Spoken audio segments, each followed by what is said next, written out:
I claim no copyright for the video that is going to be shown.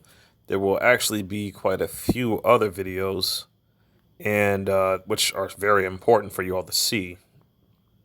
As you see, there are quite a few there, but as I scroll out, you see that I'm only going to play this one from this channel.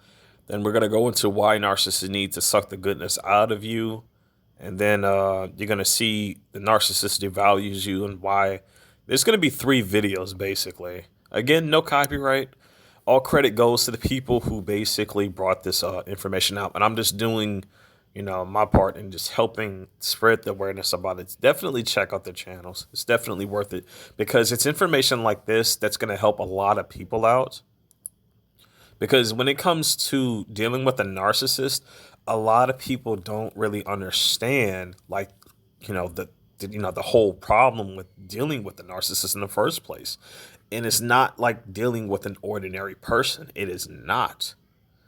So I just wanted to make this video here for everybody to just get a genuine understanding, more understanding on how to deal with these individuals, especially for TIs. When you start to understand, when you start to see it this way, you start to realize that you really don't have to put all that energy out there with dealing with them in the first place. You don't. If anything, they want you to engage. They want you to act out. They want you to indulge in, enact in a conversation with them. They want that. But you don't have to do that. You don't owe them nothing.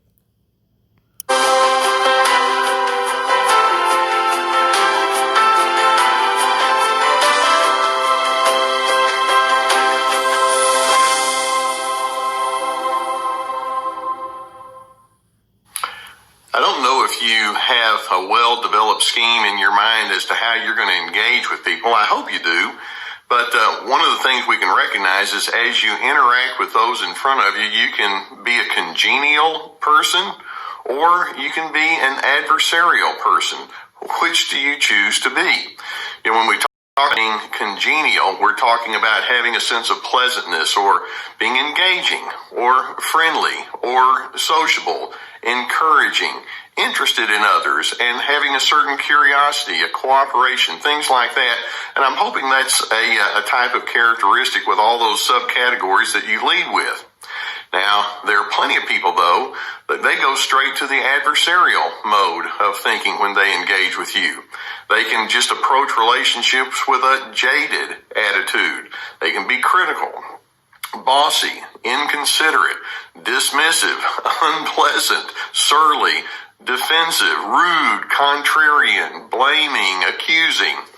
Now, obviously, when we think about individuals who have a strong narcissistic bent, unfortunately, it's the adversarial style that they can go with. Now, many of them can begin interactions, whether it's inside family or friendships or work or organizations, they can begin with that congenial style of engagement. But when strain or tension or conflict or differentness shows up, then there's a real high likelihood they're going to treat you in that adversarial kind of way. And it's more than just adversarial. In their mind, you are the enemy. You are the one that's making their life miserable, and so they will put the relationship into a win-lose kind of paradigm. And there are all sorts of cues that I want you to see if you can watch for that indicate that you're in this adversarial enemy style of engagement with that narcissistic individual, keeping in mind they have a high need for control and a real strong attitude of entitlement, low empathy, things of that nature. That's what constitutes narcissism. For example, some of the cues that imply that you're in that enemy style of interaction with a narcissist is you realize that other person is going to label you as being difficult anytime and every time a differentness comes along. You may worry about saying the wrong thing. Well, am I going to get on their bad side? It may be that you know that you are going to be accused of using the wrong tone of voice or having bad timing in the way that you engage with them because everything is made as a judgment. And look what you're doing to me now. It could could be that in your mind you just walk away constantly thinking it's impossible to reason with you. That's a cue that you can have. And it may be that sometimes you feel like you're constantly misinterpreted by that person. No, that's not what I meant. And yet they're constantly interpreting you in very wrong ways. Of course, to look like the winner. Many times I'm sure that you feel like you've been blamed for problems that are not yours to be blamed for. It could be that you have learned about lies that the narcissist gives because they're trying to craft their image and truth is expedient. Sometimes it may be that you tell lies just so that you won't get on the narcissist's bad side, or at least you won't tell the truth in a very full way. Many times you have the notion that says, well, my thoughts, my feelings, my ideas are going to be summarily dismissed anyway. And as a result, arguments can arise, and sometimes they can arise over trivial kinds of issues.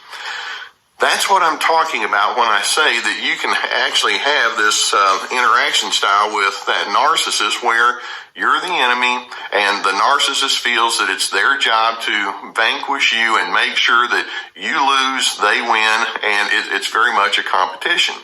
Now, I think a very interesting question is, why do narcissists need to have you as an enemy? I go back to my opening statements. We can be collegial.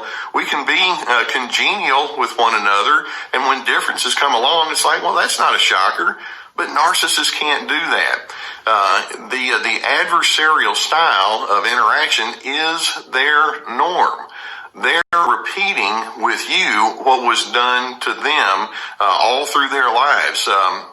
They naturally can cite all sorts of primary, if they had insight at all, primary relationships that had conflict.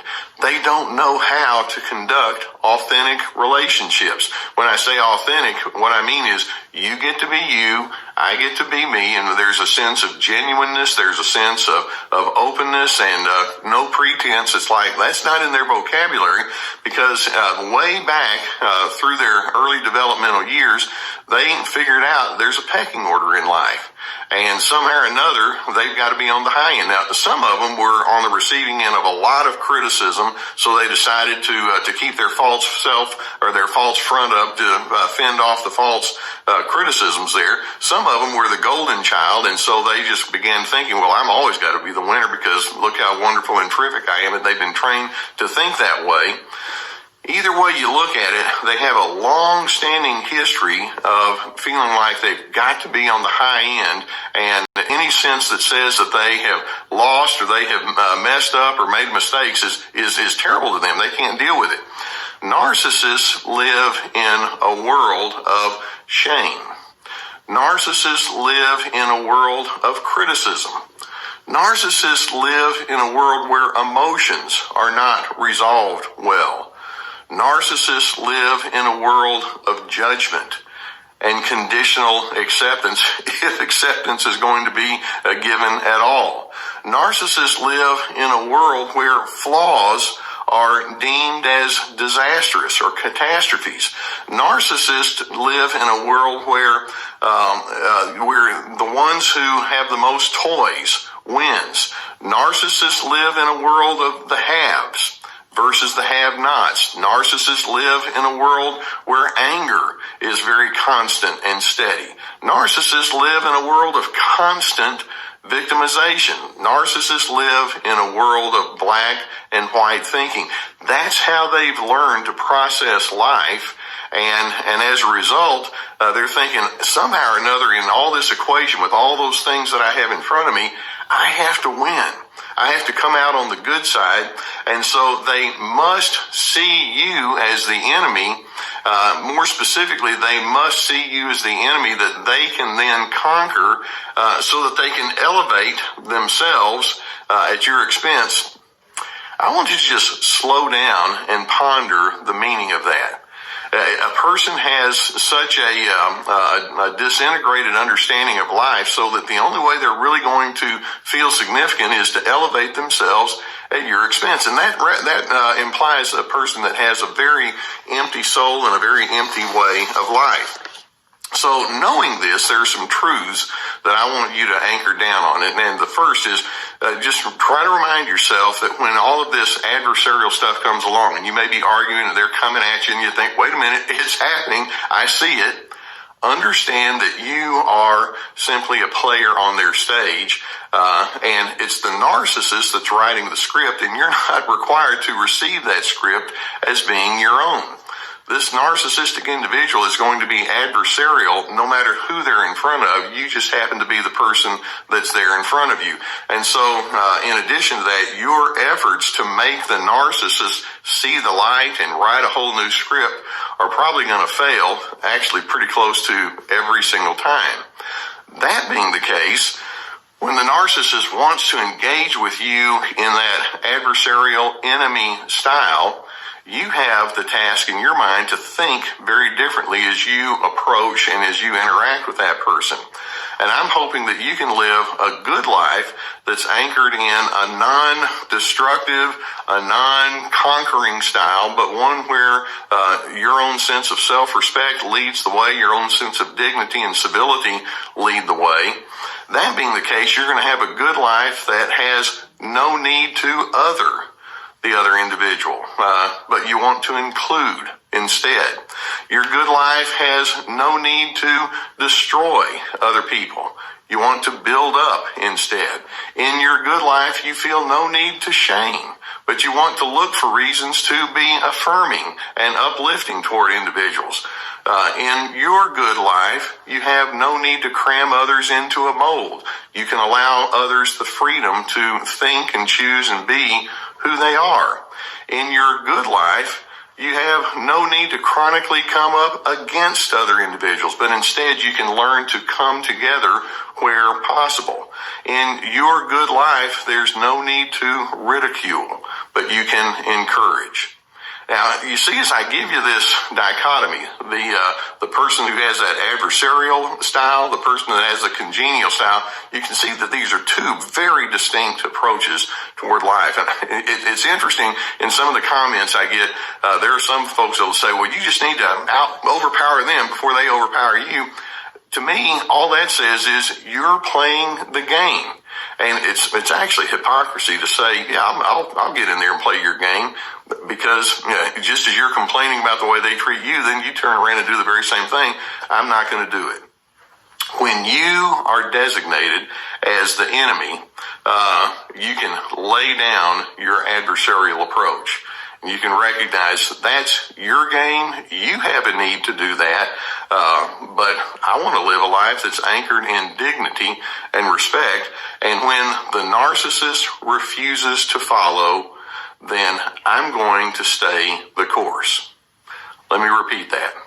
When the narcissist refuses to follow, I'm going to stay the course. I don't feel the need to be that smash mouth person. I want to be a person that stands for decency. By the way, you notice Gus there behind me? He's had a couple of enemies with a couple of dogs in the neighborhood lately, and so I'm going to have to go over these notes. We're working on it because I don't want him to have too many enemies. Gus and I, we have a good bond, and I'm going to go over my notes with him. Some of you have been asking, where's Gus? He's here. Sometimes he's just slacking. Okay. I'm glad that you're here with me. I take it seriously that you allow me to be a part of your personal growth. I really do, and I'm thankful that you allow us to come along with you. If you've not yet subscribed, I would invite you to go below the video and hit the subscribe button.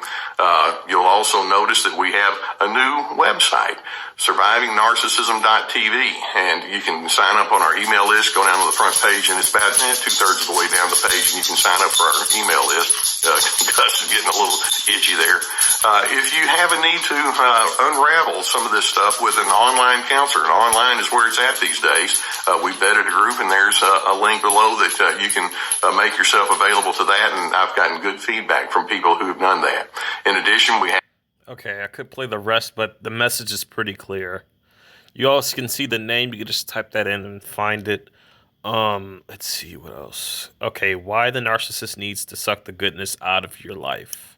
That's the next one. And people, this is why they refer narcissists as energy vampires. Now you understand the outlook of their life and how effed up it is. And I'm not even saying that, of a way of ignorance. I'm just saying that of a way of intelligence, because that's no way, that's not a good way to live. To literally just, be desperate on the destruction of others' lives. How can you claim to be living your life when it's so fixated on others? Where do you even get the time to take out for your life if it's so fixated on others? That's why narcissists are so desperate to basically keep you in a miserable state.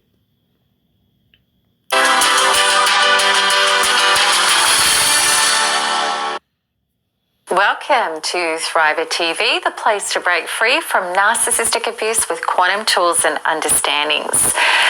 Many people wonder why narcissists act the way they do.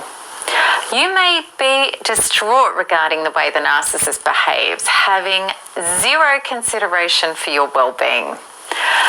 Why do narcissists do this? Why does a narcissist have to suck you dry of your love, good nature, health, resources, and even your very soul? What is the point of being in a relationship with somebody only to empty them out and then throw their corpse into the gutter? In today's Thriver TV, I explain to you exactly why narcissists do this. But before we get started, I'd like to thank you for subscribing to my channel and for supporting the Thriver mission. And if you haven't subscribed, I'd love to remind you to please do and share this video so that we can help people globally know that it is now possible to heal for real from abuse. Okay, so let's get started with today's episode. I want to start it off by looking at the vampire myth. The vampire myth bears such a strong resemblance to narcissism. Many believe that the myth was actually modeled on narcissism. Vampires are the walking dead. They were purported to be lifeless souls sucking the blood, life force, out of humans in order to survive. Narcissists are eerily similar. They feel dead on the inside, and it's not until they get the feedback of somebody else's energy, narcissistic supply, that they can feel alive. Just like vampires without blood, narcissists without attention can't exist. They don't function. Vampires had to hunt humans in order to exist. Similarly, narcissists hunt other people's energy in order to exist. They are as much hardened addicts as any drug addict is, and also as much as vampires purportedly were. Narcissists don't just stop at attention. Anything that feeds the insatiable ego, a bottomless, deep black hole that can't be filled, is fair game. This means commodities like sex, money, resources, and anything that is for the taking, including people's time, health, years, and emotions. When you stay connected to a narcissist whilst trying to get them to change and behave like a normal, sensible, non-vampirish person, you're available as a source to be sucked dry. Staying with a narcissist doesn't earn you love, approval, security, or survival. Rather, it smashes all of these things to pieces, emptying us out to our very demise. I want to talk about how narcissists can't retain their own energy. There is another phenomenon that explains why narcissists suck people dry. I want you to think of a black hole. This is anti-gravity. Things disappear into this black hole, never to be seen again. The vacuum source of a black hole is so intense that it will gobble up complete celestial bodies into itself. The black hole is empty, it's nothing. yet it has an insatiable appetite that can never be appeased. No matter how much it consumes, it stays black. It stays as nothing. Narcissists are the same. Because their ego cannot be appeased, any external hit of significance only offers temporary self-solidness and peace, which doesn't hold. The narcissist is always chasing attention, stuff, and other people's resources and energy to try to fill their inner black hole that can never be satisfied.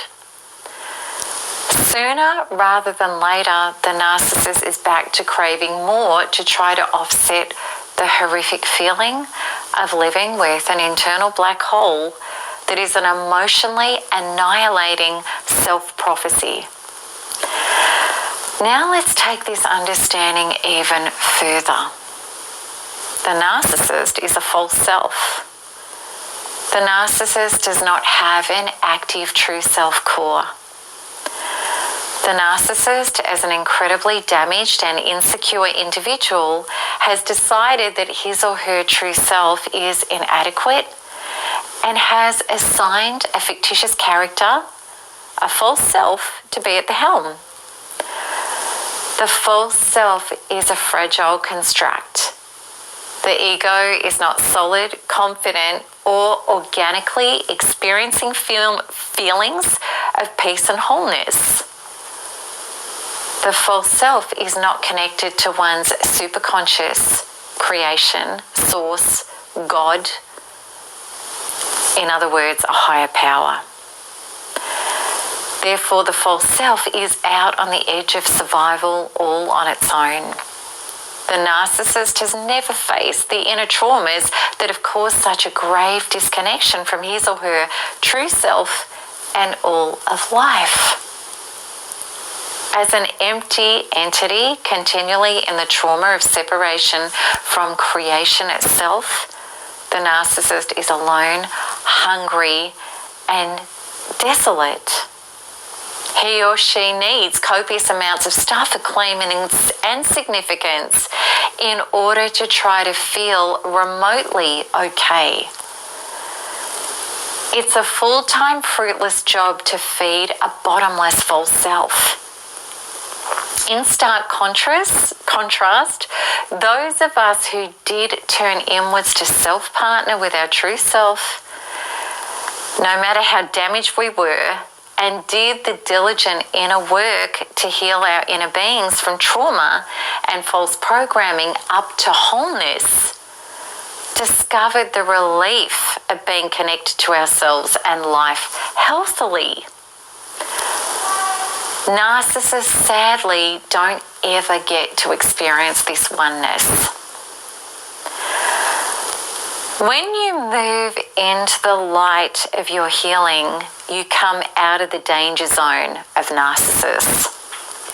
Think, when a bright light is shone on a vampire, they recoil back into the shadows. Without your pain and fear, a narcissist cannot exist under your bright light. If you get this, I want you to pause this video and declare below, I am claiming my light that dissolves away your darkness now. Really declare it. Let's check out our lesson in all of this. I wrote an article a while ago about how codependence and narcissists are two sides of the same coin. And the link to this article is in the description of this video. If you haven't read it, or even if you have, check it out again because it is so much about this video. You may believe that opposites attract. On the surface, this looks very true, that narcissists who are takers like to get with people who are givers. And for sure, this is real. However, there is a deeper truth to this regarding the bonding together of codependent people and narcissists.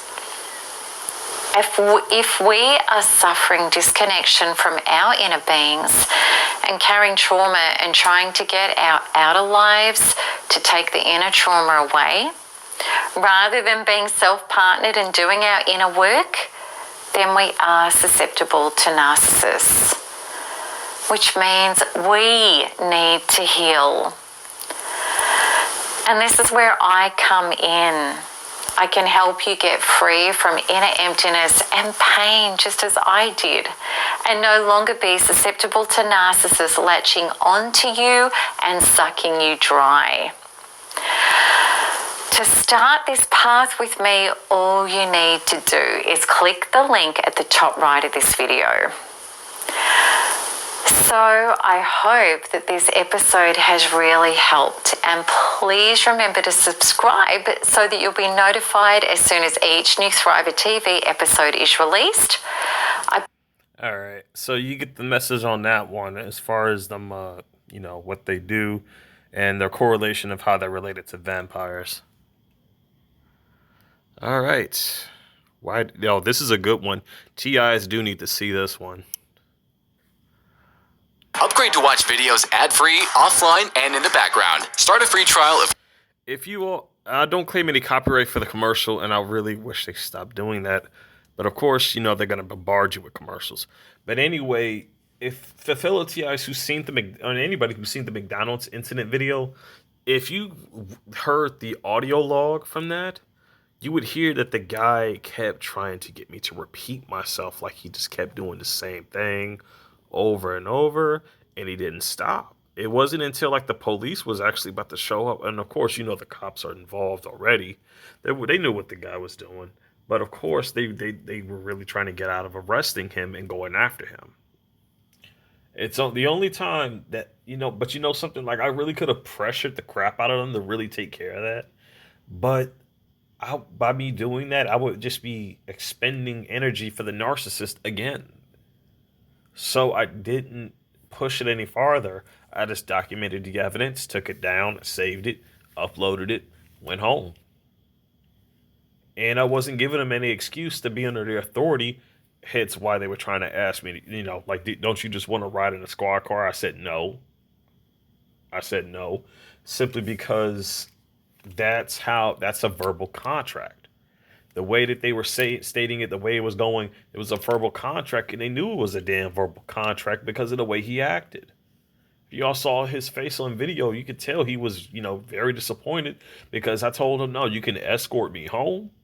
You can, drive down the street as I walk home. That's it. And by the way, I even got that on audio too. He knew this. He knew that was also on audio. So why do you think they stole the audio recorder? It wasn't just that was on it. It was many other things. But everybody, fellow TIs, it is very important that you get an audio recorder because that will protect you. Every time you go out, you can just have that thing just on in your bag, your backpack, your pocket, your jacket, anything. And it captures all the audio. Be careful though. Make sure you also edit it. Your audio feeds. You don't have to upload this at all. No. But here's what I do when it comes to my audio recordings. Basically, what I do, I announce, my location, the time, and date. That's it. Location, time, and date. You don't really have to put time of day because, AM is in the morning, PM is in the evening and at night. And then the time itself will basically let you know. So anyway, that's all you got to. You just got to do that, and then have that go on for the course. And you got your evidence. Any verbal harassment that these narcissists, these gang stalkers do towards you, you'll have it jotted down. You'll have it. And you see, they don't like that. They don't. So anyway, I'm not claiming any copyright for, and I really don't like that they're playing. Ooh, excuse me. Sorry, I think I got the hiccups. Let's see. Getting excited. Yes. No! Right? Skip. Okay, good.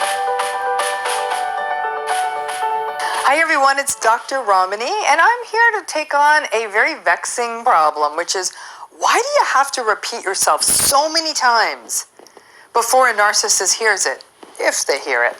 Before we get to that, please hit the bell, subscribe to this channel so you get updates on our regular content, 2 videos a week plus. Before I play this any further, notice the repeat aspect of this and remember the last video you just watched. The whole, and not just the last one, but the one before that too. Again, this whole thing that they do, this whole thing that the narcissists do, is to get you to expunge a whole bunch of energy, to use a whole bunch of energy. It is not worth really, it's not even worth the effort to really deal with them. They'll try to force you in a situation where you have to defend yourself. But the deal is to have your line of defense in ready, so it could speak for itself, and you don't have to react to what they're doing. Hence, when I was recommending the camera glasses catches everything that they're doing whenever they act out. And, something anybody who's not a perp just gets edited out of the footage. That's just all there is to it. So you got that going for you. You got the audio recorder going for you. And, just keep it in the bag. It's not going to hear anybody unless, they are obnoxiously loud. Key in that factor, they actually are obnoxiously loud because it is meant for you to hear what they are doing. So if it's that loud and it's the same gesture, that's evidence, people. That's evidence. Even better, you got the camera glasses, so all you had to do was just look in that direction, and then there you go. You already got the look of who was doing it, and you got the audio and video footage, and you got the audio recorder picking up extra audio footage, so you got backed up evidence. That, ladies and gentlemen, is a good combination. The glasses that I'm using have really good HD, and I'm not kidding. This bad man Majemba gets really, really good HD. I believe I did leave it in the video before. I'm not certain. I may have done it, but that thing gets some seriously good HD. Definitely worth getting out because everything comes out crystal clear. A lot of other goodies. So let's talk about this. Why do you need to repeat yourself so often where narcissists are concerned? Number one, many of you are like, yeah, I do. In fact, I've repeated it so many times and they still don't get it. So there's a couple of things you need to remember about narcissism. As a rule, people with narcissism do tend to be quite impulsive, meaning that they almost look like they have almost like an attention deficit, and a lot of narcissists out there excuse this element of their behavior and their listening by saying they have ADHD when in fact they don't. They've never been tested, it really hasn't been confirmed, and it's very selective. They have plenty of attention when it's something that serves them well, but when it comes to other people, they have no attention whatsoever. ADHD isn't quite that selective. So they are very impulsive, they're very inattentive, and so in that way they're not paying attention to anything. Why? Because they really have a lot of contempt for information, unless it's directly relevant to them, A, and B, if it fits their world view. So narcissists do something very interesting. They don't pay attention to what you're saying or even to information when they don't like it. So in other words, if they're being told a bit of bad news, or they're being told something that's going to inconvenience them, or they're being told something that's not as fancy, grandiose, and, zazazoo as they want it to be, they just tune out. That's why they're so terrible at listening to. Hold on. Sorry for pausing it. But that's very important for TIs to understand.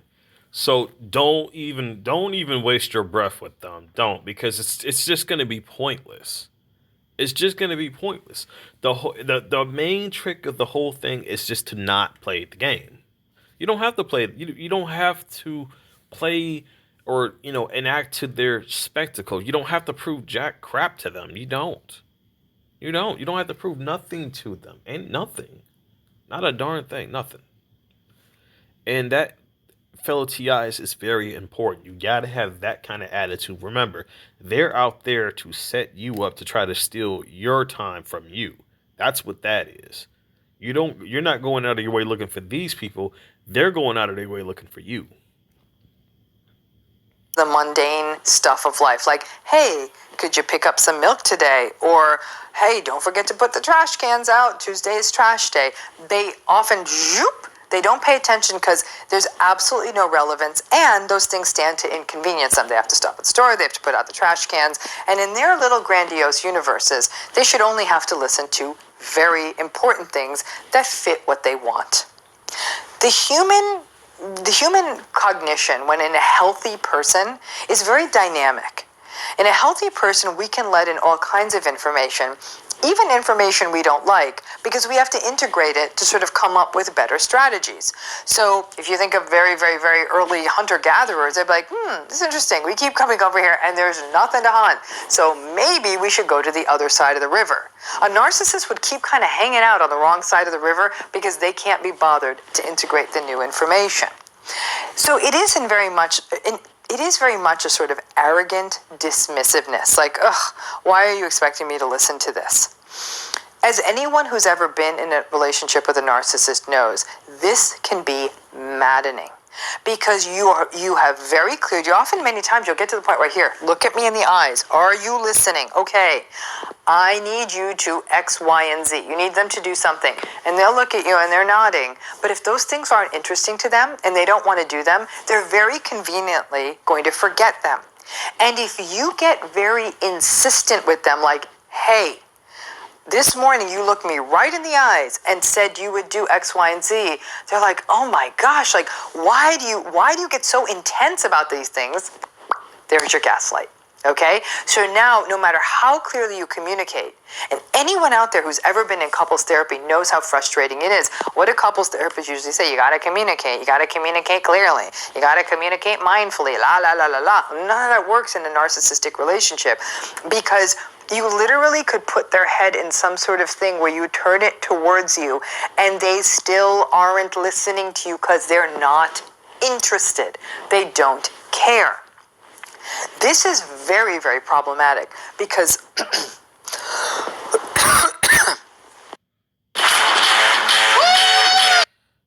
these commercials. I claim no copyright for any of this.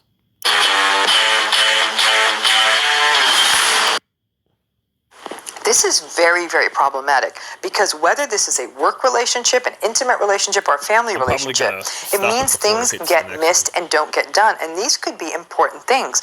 An important bill that had a deadline that had to go out in the mail, a medication that may have needed to be picked up, a contract that needed to get signed and off to the client. If the narcissist doesn't care or they devalue you, they consistently devalue your words.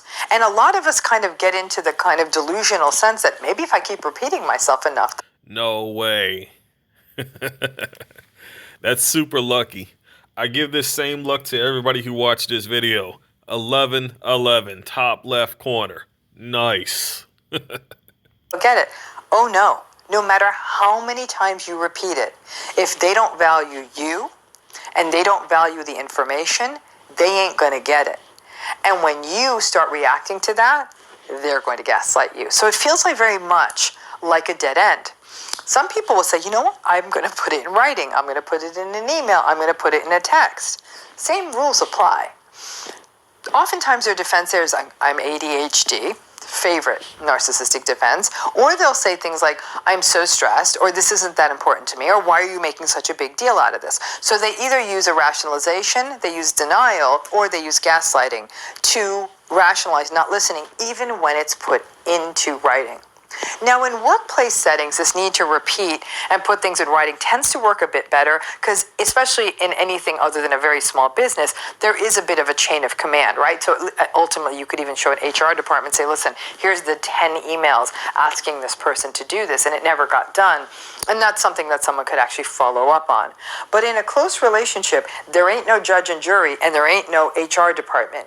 It's you then pulling out the emails and the text and saying, hey, I've now asked you to do this so many times, and that's when the narcissist will accuse you of being petty and saying, oh my gosh, you're making too big a deal out of this, instead of acknowledging the fact that they simply devalue you and your words and pretty much have contempt for anything that brings them out of their grandiose heads and down into the regular world where people have to put out trash cans, empty dishwashers, and buy milk at the store.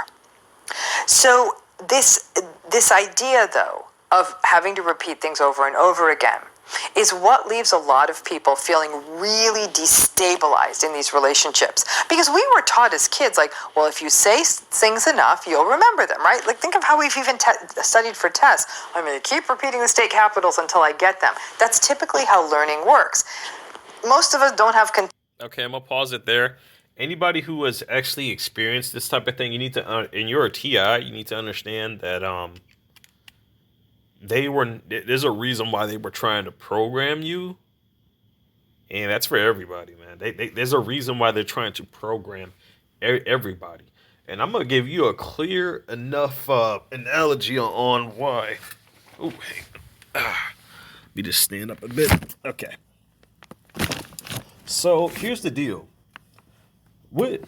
Think about how police are involved in gang stalking and community-based harassment, right? Think about it. What do they make money for? To stop crime, right? So what happens when there's no crime? Oh, we got to make our money some kind of way, right? Who do you think is constantly putting drugs? And no, this goes as far as the FBI too. They're not getting being excluded from this. This also goes from what do they call that? I think Border Patrol too. They're involved. Yeah, all of that. You see, it's at a situation too where they know that, like, if there's no crime, they don't make money. They could end crime everywhere in an instant, just like that. If they wanted to, do they do it?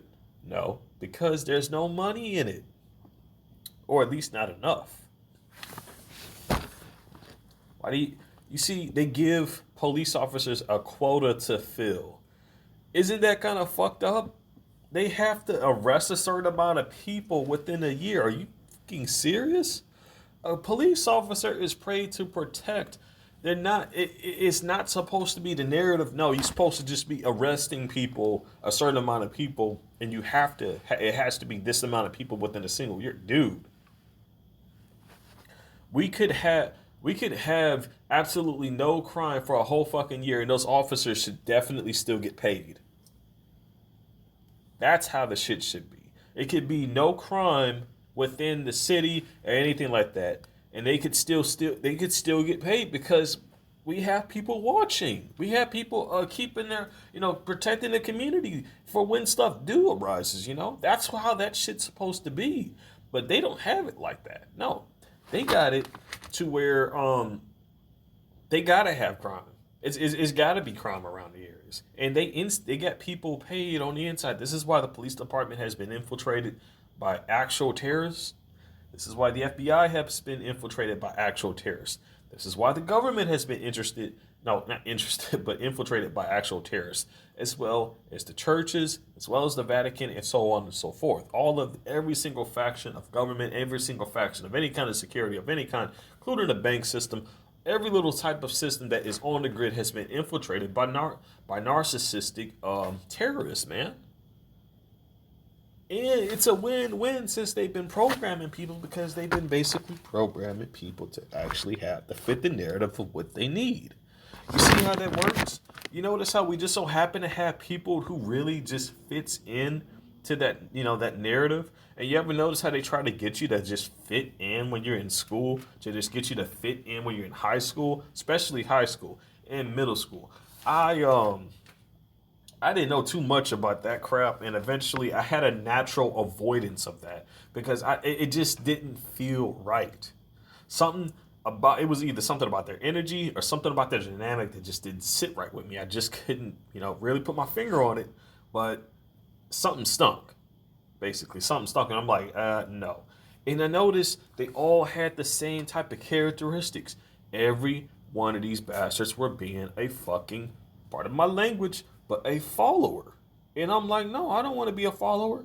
I don't even want to be a leader. I just want to be myself, live my life, and be happy. As long as I can do that, I'm good. I love me. And I want to take care of myself. And I wish the same thing for everybody else too. But of course, you know that these narcissists don't like that kind of attitude. They don't. So here's the thing. Some people may have actually extinguished this trait themselves, but it doesn't necessarily mean you're a narcissist. But people who like are intentionally doing it, yeah, you are a narcissist. So there's a difference with that. Some people may have done that simply with just a disinterest of the main subject itself.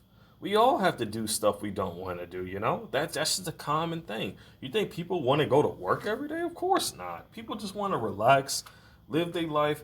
And you know something, man?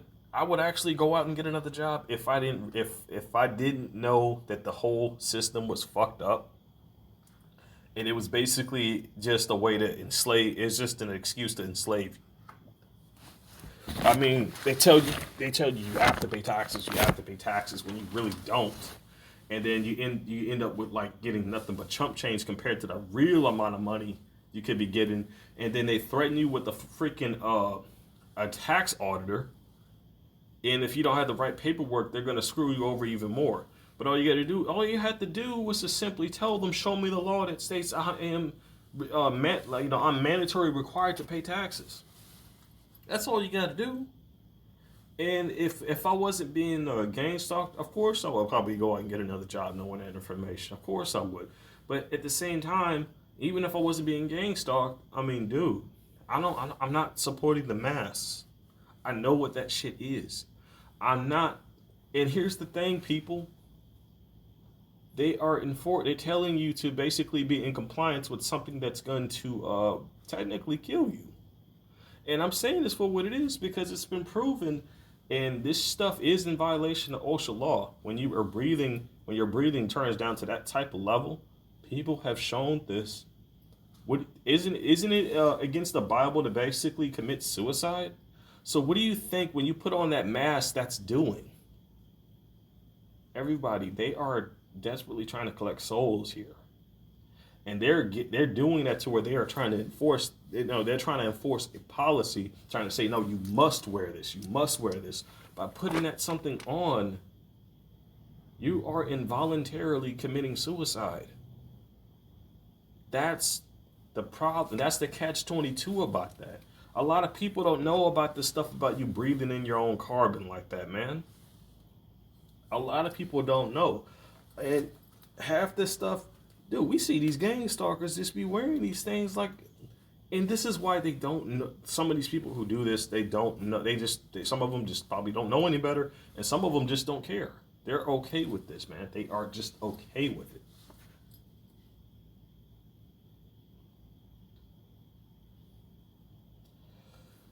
But anyway, I just want people to understand, like, not to, don't give them any energy, people. Don't give these narcissists energy. Don't consent to wearing no damn mask. The only time I'm actually ever even wearing a mask, and let me tell you something, I easily showed them that, no, I'm not in compliance of not speaking because I spoke through the damn thing because you can clearly hear me as I'm talking. This is only to just get through certain areas, either to just get food or whatever. But even then, I've tweaked this stuff to where I can still breathe fine. And the shit doesn't bother me. This is not only recommend people to do this only when you absolutely have to do it. But at the same time, again, you really shouldn't trust the stuff that they're doing in the grocery stores. You shouldn't trust any of this stuff. But what I did, basically, they do sell certain types of masks where you could just take the filter out and you'll be able to breathe nicely. But at the same time, like, it isn't just that. It's also a silence thing. So unless you absolutely have no choice just to get through something, I mean, go ahead and do what you got to do. But at the same time, you need to understand you can't trust what they're doing in these grocery stores anymore. We need to stop giving them money completely, actually, and start actually investing that money to where it really needs to go, to the community and for the people, not for these secret agencies, not for these secret organizations, not to promote crime within the community. No, the government's not supposed to have the power. The people's supposed to have the power. Now, it's getting worse to where like you can't. It's not even recommended to even wear a mask, considering what they're putting in the fibers of this stuff. It ain't just in the mask either. It's also in the clothing. I've covered an article on this before about how they do have nano-like fibers in the clothing. This is why you don't want to shop at Walmart for clothing, because that stuff is definitely going to have it on every single line of clothing they got. I'm sorry, but that's just every single fiber within their clothing is literally latched with nanotech. All of it. Every single bit of it. Every single bit of cotton has been latched with nanotech. Unless you got homegrown cotton. It's just like, seriously, nobody freaking consented of being a damn programmed robot. And when it comes to a narcissist, like, I'm not even gonna waste my breath even trying to convince them of that, because they're not. It's not gonna be worth my time to try to convince them, and they're never gonna get it. They're never gonna get the fact that nobody who consented to being programmed to do specific things that they didn't want to do, nobody consented to it, meaning they didn't want to do it. So it's very unfair to treat these people poorly when certain things happen as a result of them being programmed. They're not going to get that. They're not going to understand that. They're not even going to care. They have no empathy. They have no understanding. And that's all there is to it. They're out for themselves. They're out there to make, steal your energy, steal your life, do whatever they take and steal whatever they possibly can. You see, when they steal stuff, ladies and fellow TIs, and I'm sure a lot of you have experienced this, they steal that to steal energy from you. That's what it is. When you let's say like you put your all into a certain object, they will steal that object to steal what? That energy. They call them energy vampires for that reason. They are out there for your energy. They're out there to basically drain you of your very soul, if possible.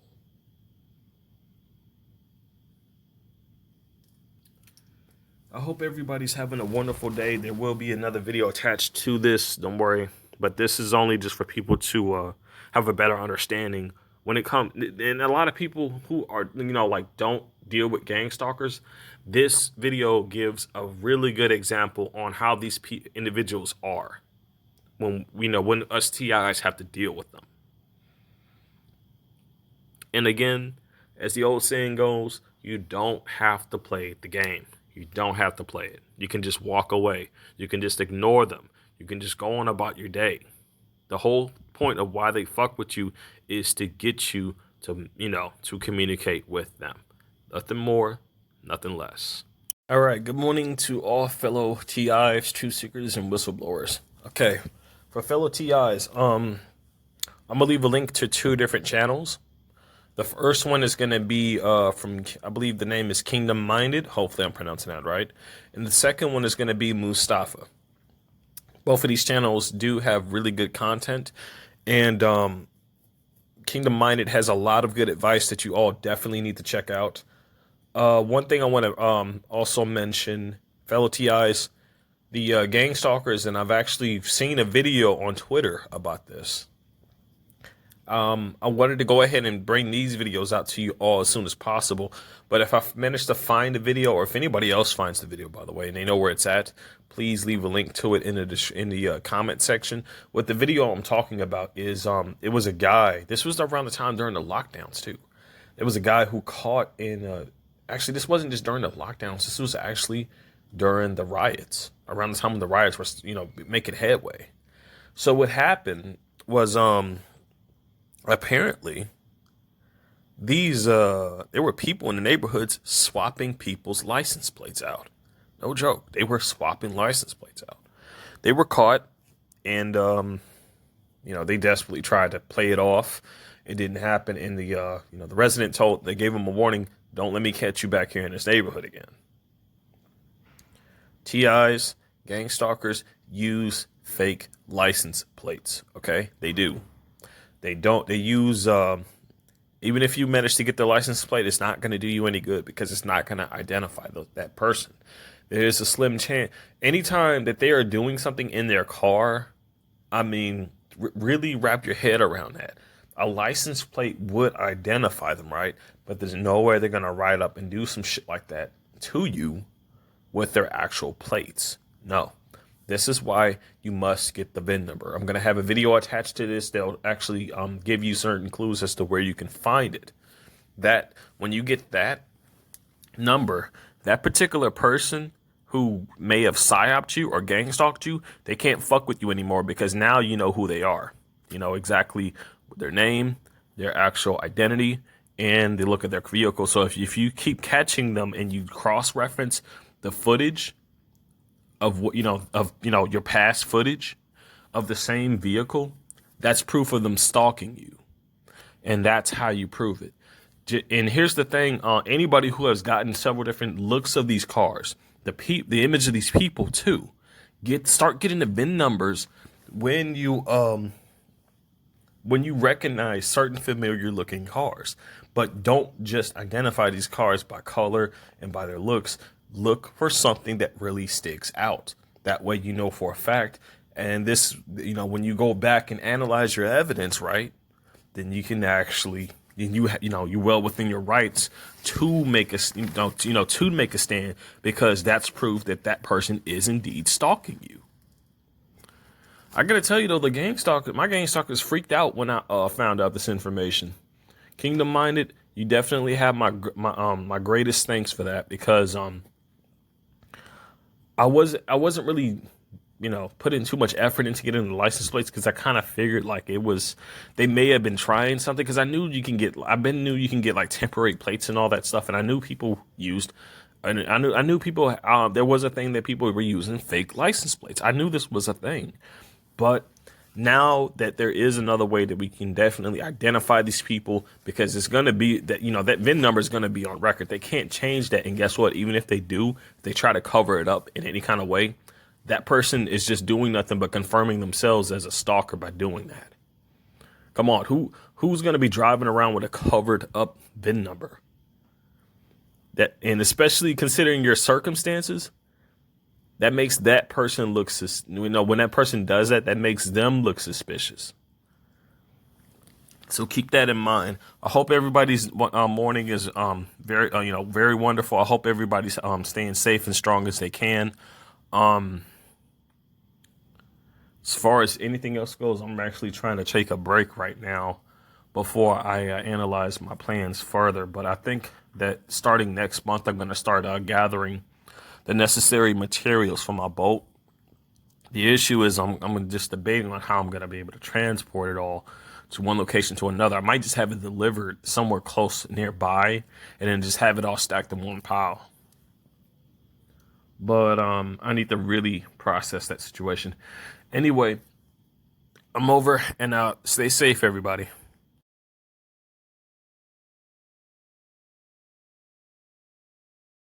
Hello folks, Larry with DamageCars.com. We buy cars in less than perfect condition. I'd like to give you a couple of tips on where to find your VIN number to your car. This is a critical number that when you're selling your vehicle, it gives actually the profile of the car.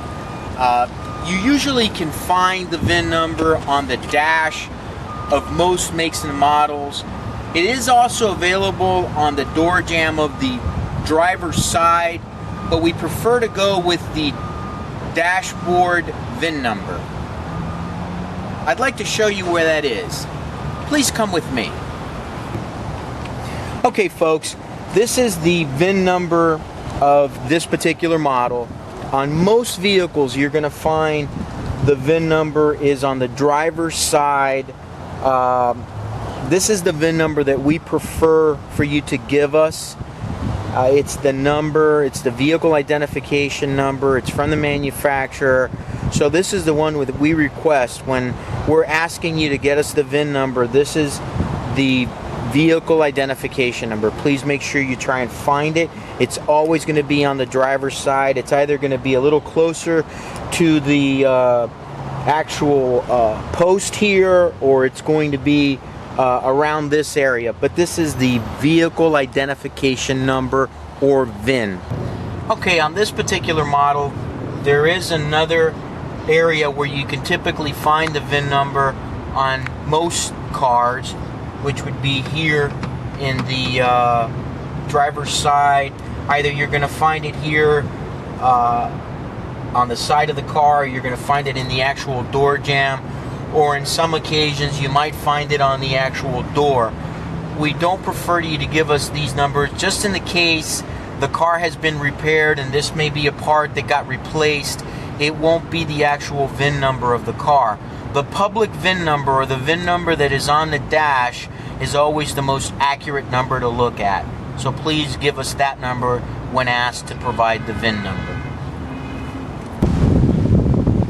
Okay, folks, in closing, we have another example, which is a pickup truck. Again, the overall thing to remember is that the VIN number is always going to be on the driver's side in the dashboard area. Typically look towards one of the pillars. So let's walk over here really quick. Okay, so on this particular model, the VIN number is right around the same area that the last model had it on. Again, you want to look on the driver's side. It might be a little receded. Sometimes people put parking tickets on top of them accidentally. So look for it in this general area. This is where you're going to find the VIN number, or the vehicle identification number. Okay, folks, those two types of vehicles that we just went through are indicators of where the VIN number will always be on a car. We hope that this information helps you. Please remember that when you're trying to sell a car to Damaged Cars, the more information we have, be it images, the VIN number, good contact information, is going to make the whole transaction more successful. Thank you, and please use damagedcars.com. We buy cars in less than perfect condition.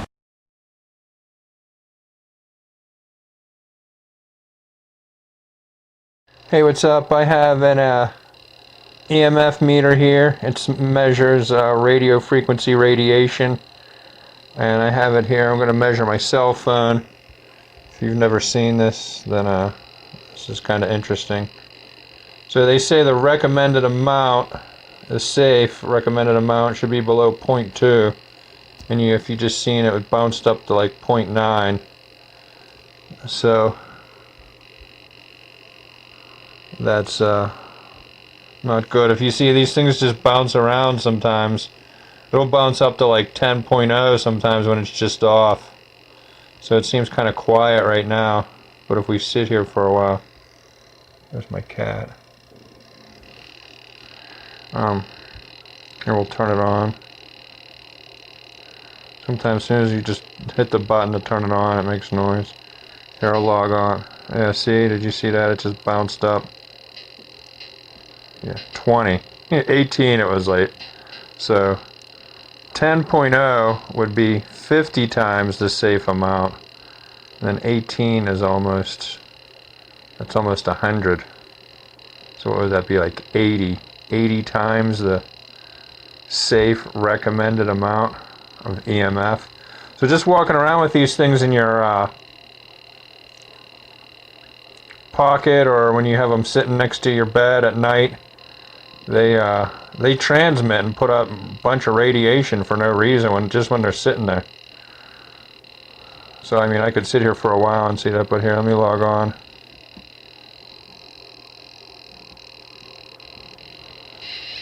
Just logging on makes it jump about. It's probably reporting on us. Probably reporting to the cell phone tower that you just turned on your phone. And then here, we'll log on to the internet. You'll see it go crazy.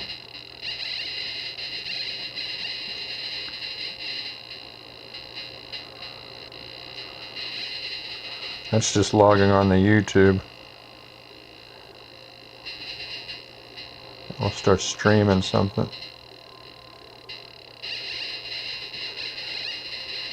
Yeah.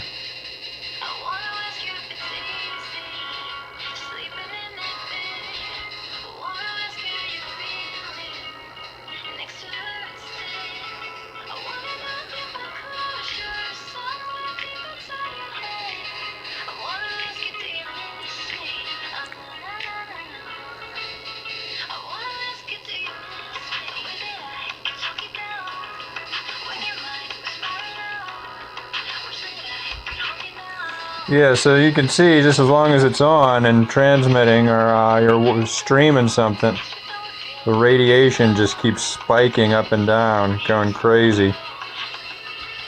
The peak number ain't working. I don't know why peak ain't working. There, you just seen it at 10. When it's at 10, that's 50 times.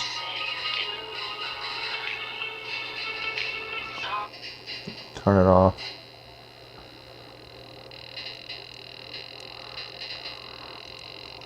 Let me see, I'll make a phone call. We'll see what that does.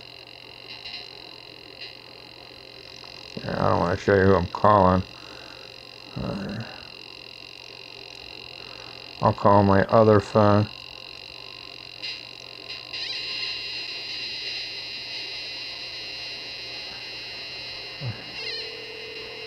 Here it is making a call.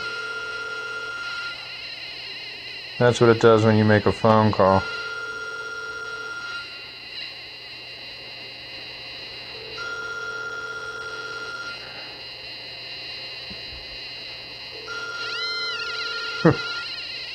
Yeah, there you go, went all the way up.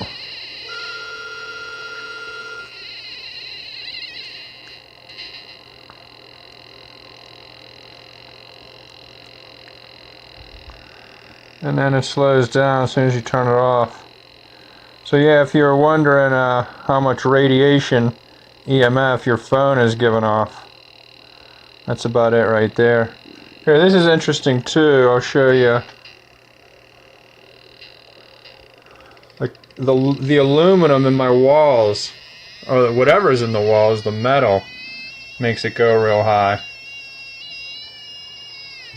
If you hold it up here by the windows, look. For some reason the metal in the windows is real high. I think all the metal in the house is connected to the electrical smart meter, and it makes it go real high.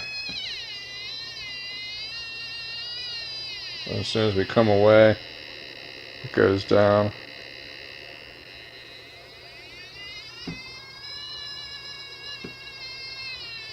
Watch this, we'll go down by the electrical plug. Not all my electrical plugs make this much. So, this one does. I don't know if it's because stuff's plugged in. Here, I'll pull it out.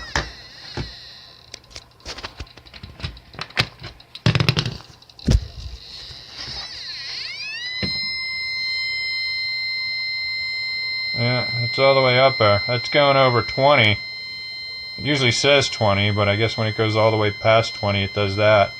So that's more than 100 times the safe amount. And that's more than what the smart meter puts out. So, I mean, I can go measure my smart meter someday if anyone cares.